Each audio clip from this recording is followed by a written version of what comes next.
আসসালামু আলাইকুম এভরিওয়ান। ঈদ উপলক্ষে আপনাদের সামনে নিয়ে এসেছি আরও একটি নতুন ট্রাভেল ব্লগ। আজকে আমি ভ্রমণ করতে যাচ্ছি মহাখালী থেকে বকশীগঞ্জের উদ্দেশ্যে। আজকে আমি যে বাসটিতে ভ্রমণ করব এটি বকশীগঞ্জের একটি স্বনামধন্য অপারেটর যমুনা এন্টারপ্রাইজ। ভিডিওতে থাকা 7916 রেজিস্ট্রেশনধারী বাসটি আজকে আমার ভ্রমণ সঙ্গী।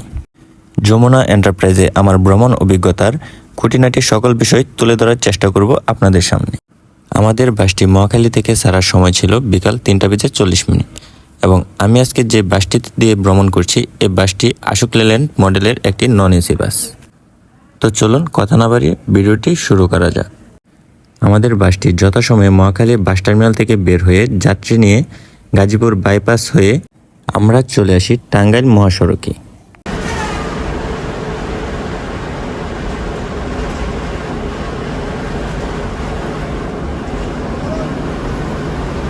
মহাখালী থেকে আমাদের গাড়িটি ফুল বুক থাকার কারণে ড্রাইভার সাহেব বেশ ভালো গতিতেই সামনে এগোচ্ছিল।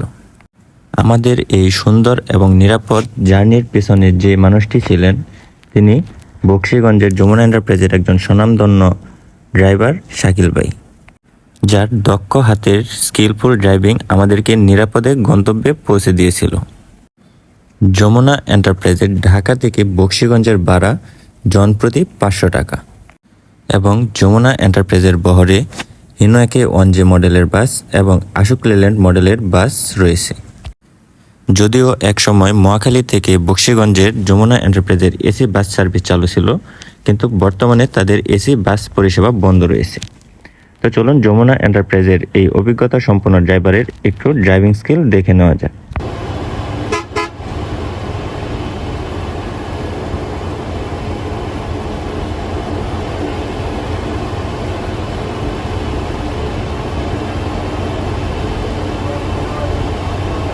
টাঙ্গাইল হাইওয়েতে আমাদের বাসটি 100 কিলোমিটার গতিতে ছুটে চলেছিল। ঢাকার ভিতরে আমরা মোটামুটি জ্যাম পেয়েছিলাম, যার কারণে টাঙ্গাইল হাইওয়ে থেকে জামালপুর রোডে ঢুকতেই আমাদের প্রায় সন্ধে হয়ে গিয়েছিল।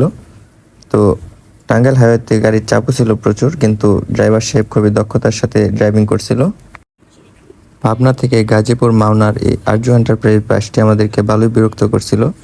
আসলে রোডে অনেক গাড়ির চাপ ছিল, যার কারণে সেও যেতে পারছিল না, আমাদেরকেও সাইড দিতে পারতেছিল না। তো এই আর্য এন্টারপ্রাইজের পিছনে আমরা অনেকক্ষণ চলতে থাকি। তারপর এক পর্যায়ে এসে ড্রাইভার সাহেব আর্য এন্টারপ্রাইজ বাসটিকে ওভারটেক করতে সক্ষম হয় এবং আমরা সামনের দিকে এগিয়ে চলি।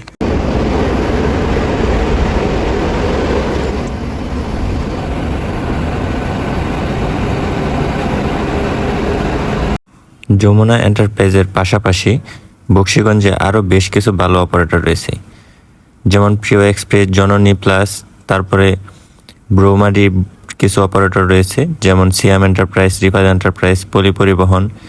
এই বাসগুলোতে করেও আপনারা বকশীগঞ্জ যেতে পারবেন মহাখালী থেকে।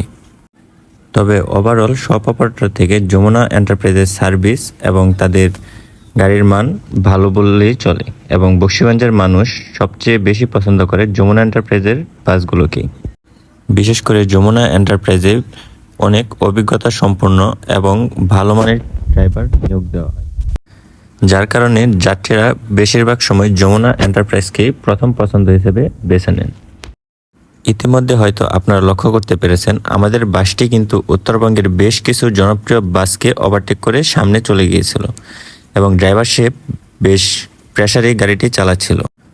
ড্রাইভার সাহেবের এই স্মুথ এবং দক্ষ ড্রাইভিংয়ের জন্যই কিন্তু আমরা খুব অল্প সময়ের মধ্যে নিরাপদে বকশীগঞ্জে পৌঁছতে পেরেছি, এবং ড্রাইভার সাহেব কোনো রাফ ড্রাইভিং এবং রিস্ক নিয়ে কোনো ওভারটেক করেননি। আর এই যমুনা এন্টারপ্রাইজের শাকিল ভাইয়ের সাথে কিন্তু আমি এর আগেও বেশ কয়েকবার জার্নি করেছি। উনি আগে কক্সবাজারের শ্যামলী এনার ট্রাভেলসে কর্মরত ছিলেন।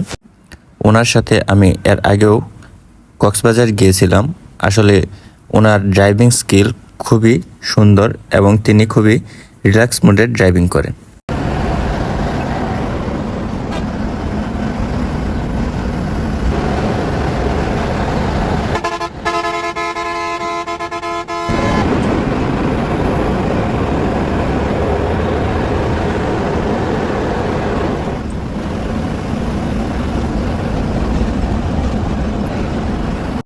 আমাদের সামনে থাকা এই রাব্বি এন্টারপ্রাইজের বাসটি কিন্তু বেশ ভালোই মুডে ছিল।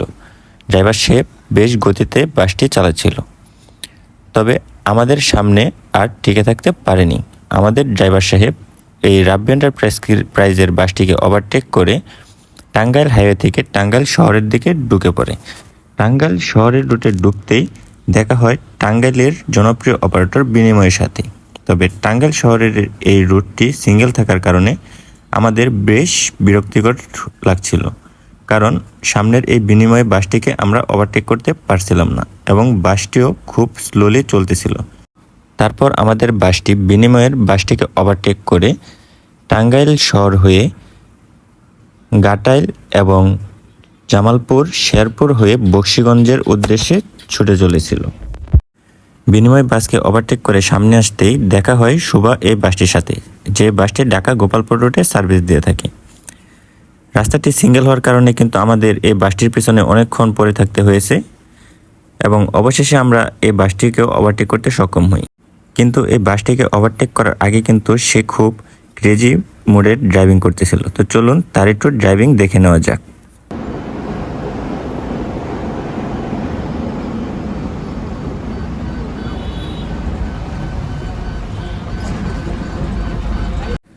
তারপর আমরা জামালপুর শেরপুর পার হয়ে চলে আসি বকশীগঞ্জ রুটে।